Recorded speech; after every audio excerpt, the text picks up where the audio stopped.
আসসালামু আলাইকুম ফ্রেন্ডস, এডুজেট শিক্ষায় আপনাদেরকে স্বাগতম। আপনারা সবাই কেমন আছেন? আশা করি সবাই ভালো আছেন। বরাবরের মতো আপনাদের সাথে আছি আমি সাইফুল ইসলাম। চলে এসেছি নতুন একটি ভিডিও নিয়ে।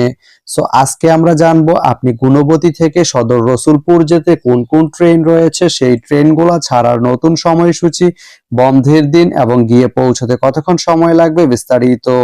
তো আমি যদি আপনাদেরকে ট্রেনের সময়সূচিগুলো বলে দেই, আপনি গুণবতী থেকে সদর রসুলপুর যেতে প্রথমেই যে ট্রেনটি রয়েছে সেটি হচ্ছে কর্ণফুলী। কর্ণফুলী ট্রেনটি গুণবতী থেকে ছাড়বে সকাল 11টা 48 মিনিটে এবং এটি সদর রসুলপুর গিয়ে পৌঁছবে দুপুর 1টা 4 মিনিটে। এই ট্রেনটির কোনো অফ ডে নেই।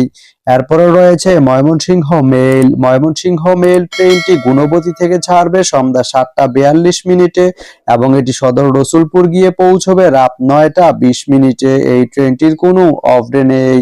তো আপনি গুণবতী থেকে সদর রসুলপুর যেতে এই দুইটি ট্রেনের যে কোনো একটি ট্রেন ব্যবহার করতে পারেন। তো ভিডিওটি কেমন লাগলো অবশ্যই কমেন্ট করে জানাবেন।